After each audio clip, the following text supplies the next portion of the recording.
I'm Jayne Watkins here from Mirador Television in Lewes, and I'm out and about today in East Sussex.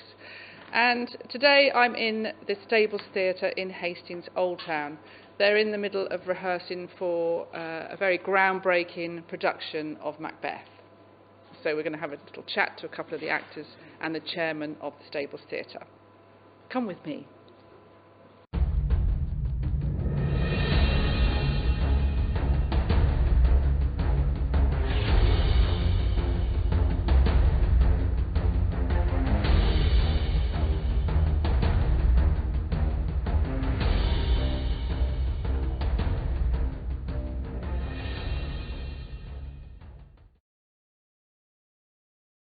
I'm here with Matt, who is playing Macbeth, the main lead, in this very modern production of Macbeth at the Stables Theatre. Tell us a little bit about your history in theatre and drama. How did it all begin? Well, I started quite young because my mum was a very keen Amdram person, and so I used to be on her hip when she was rehearsing. So I started when I was, I think, 8.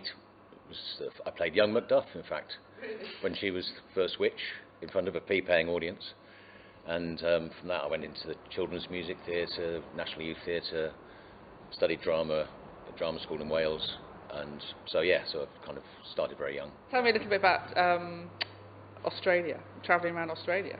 Yes, I was over in Australia for on and off about 20 years. Latterly I was with a Shakespeare company over in Australia for the last 6 years. I was there. We used to do open air Shakespeare in the parks around Sydney, and then Shakespeare for schools, touring around, well, Queensland, New South Wales, Australian Capital Territory. It was pretty big. So we used to fly in and then hire a car and then sort of go bush. Yeah. Because it's huge, and the country schools just never get a chance to see live theatre, especially Shakespeare. And they've got the same exams as the city kids. So, I mean, probably the best experience I had was doing it in front of a group of Aboriginal children who had English as a second language. So yet alone sort of 400-year-old English. But we had a shortened version. It was about an hour 10, and then they have questions. And we really worried how that was going to go down. But at the end of the show, when I got killed at the end, sorry, it's a spoiler, the kids just charged the stage. They were so wrapped in it and thought it was so fantastic, and they wanted to put the crown on and hold the swords, and we were going, no, you can't hold the swords. But they just loved it. So I think it's such a great play for the story. It's very, very clear. If you're a bit frightened of, Shakespeare, it's so clear that what is happening, there's goodies, there's baddies, there's murders. It's got everything. The easiest way to tell if somebody's with you is just the noise level from the audience. You know, when it's quiet, it's because they're following the plot, and there was just silence throughout the whole time, so it was great. Travelling around country schools, the wages weren't great. You know, you're doing it because, as I said, they had to do the same exams as the city kids, so they have disadvantage naturally.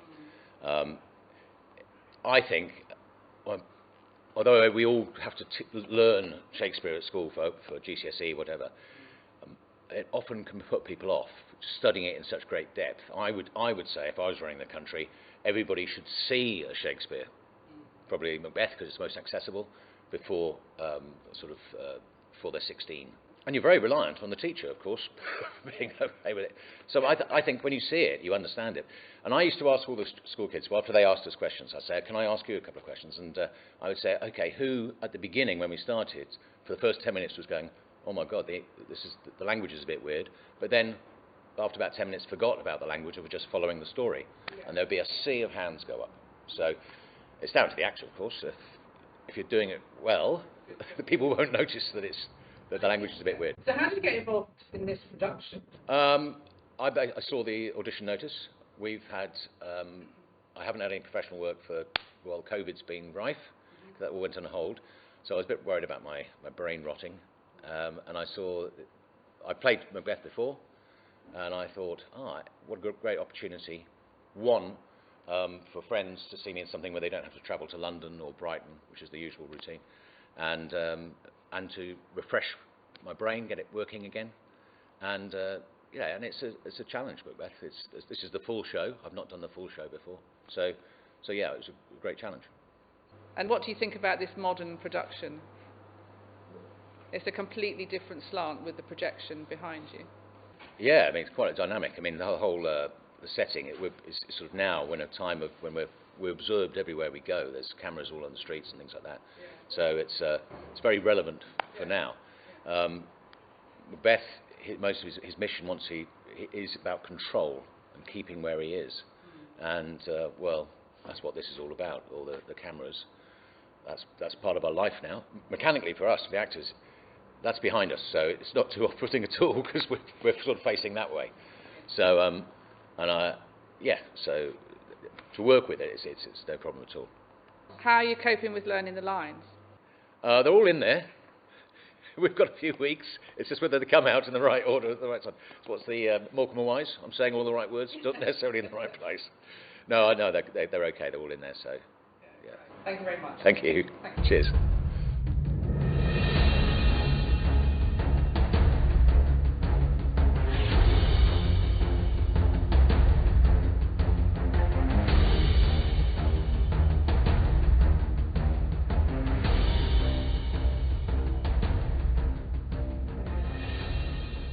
So Mary, how did you get involved in theatre? What's your history in theatre and drama? Yeah, I suppose I got into acting quite late actually. Something I'd always wanted to do, but I trained late. I trained professionally, but I was in my 30s, so a mature student.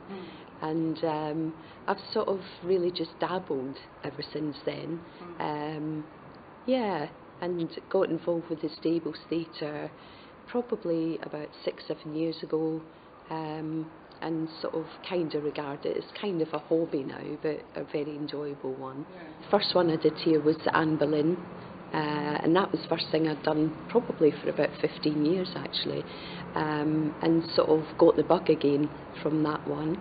And then following that did a few others, Pack of Lies, which a bit of a thriller, so very, very different to Anne Boleyn, and My Mother Said I Never Should, which is a fantastic play, and a bit of Agatha Christie as well, Witness for the Prosecution. So I like sort of very dramatic sort of plays, and so Macbeth is, you know, perfect really, because it sort of explores all the different kind of emotional situations that people can find themselves in, so I find that really interesting.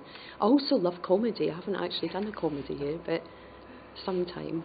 And what do you think of this modern version of Macbeth?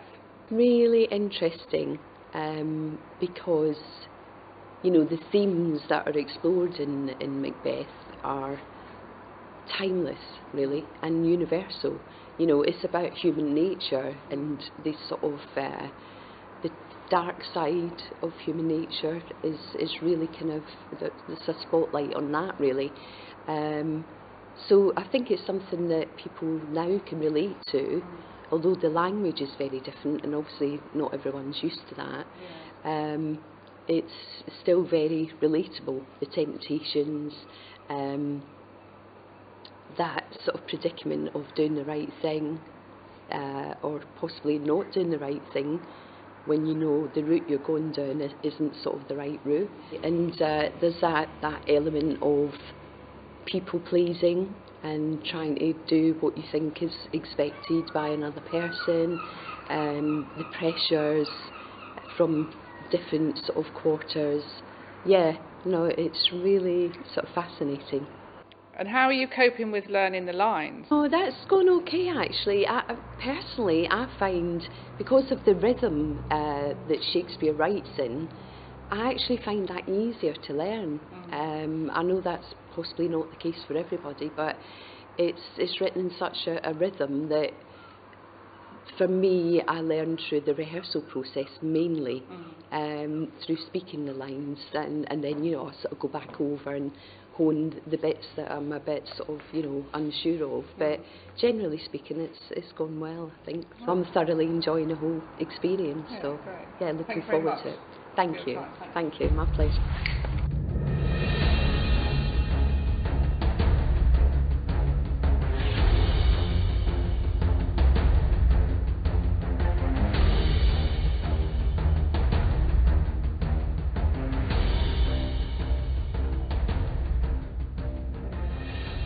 I'm here with Neil Sellman, who is chairman of the Stables Theatre in Hastings. Thank you very much for joining us today. That's fine. So Neil, how have you coped with the challenges of COVID for the last 2 years? Obviously, the main challenges are the obvious ones where we're completely locked down. But the challenges have given us really new opportunities. It's enabled the theatre to become a far more community-based theatre. That was basically because when lockdown first happened and the first restrictions were beginning to be eased, the only people that could rehearse, perform to live stream were professional actors. So we were able to open the theatre to small professional groups within Hastings, which then combined it with our local groups that traditionally use the theatre. And what we've been able to do is to carry on with that relationship with local professional actors, and we've been lucky enough. Sort of our name is beginning to spread. So we're having people from London ask if they can come and perform their one-man shows or their one-woman shows, or their concert they put together during lockdown. So we've been lucky enough to have quite a few very well-known West End names as well. Has the Stables changed from being a members club and you're opening it out now to other productions? Has it completely changed in the last few years? Yeah. Stables. It was all to do with the licences and how the theatre was first set up.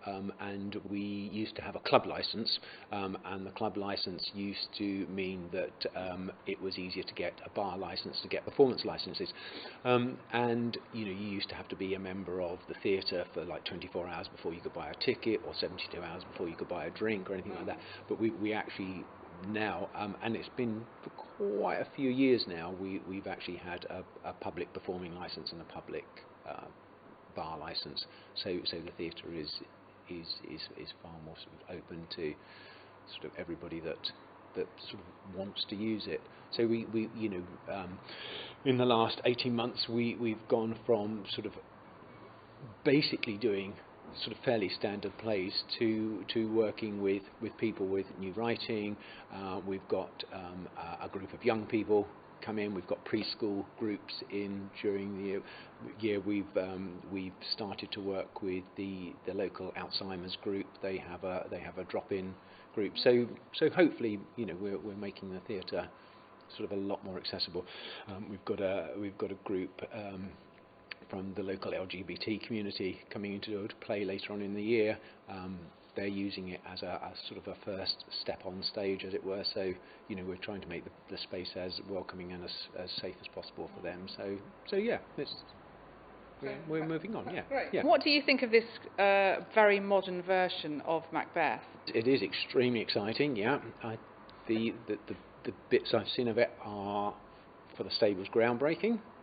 It's going to be a production that I think will challenge audiences, which I think it's set for. And talking to Francis, who directed it, when Macbeth was first written, apparently it was actually written during a plague, and was one of the first plays performed straight after the plague. And actually, I think its first resurrection was straight after another short plague in our history. So apparently, it's something to do with the speed it can be learnt, the shortness of the play, and the fact that it's actually sort of quite fiery and everybody can get their angst out. Yeah. So yeah. How do you think the audience will react to this version of Macbeth? I think it will be very interesting. I hope an audience comes with an open mind. I think it will make them look and listen to the text completely differently to how it's been done before. Really would like to welcome schools and colleges, because I think there will be a lot for them to it's good to see it on take stage, it. isn't it? It helps with the text, I think, when you're at school. Yeah. To visualise it. Yeah, and I think when something is done in a different style, it makes you question the text. And as I said, for people that are doing it for GCSEs or A levels, I think that's absolutely perfect. And I think for audiences, to understand the difference between live theatre and Netflix and iPlayer and sky, there is a contract between the audience Yeah. and the players on stage, and I think that is what we have to hang on to as live theatre to make it like a unique experience for people. That's why theatre is good, and that's why theatre's exciting, because it's live and you're part of it. Thank you very much for your time today, and I wish you the very best for the production, and I hope that you have full audiences. Yes, let's hope.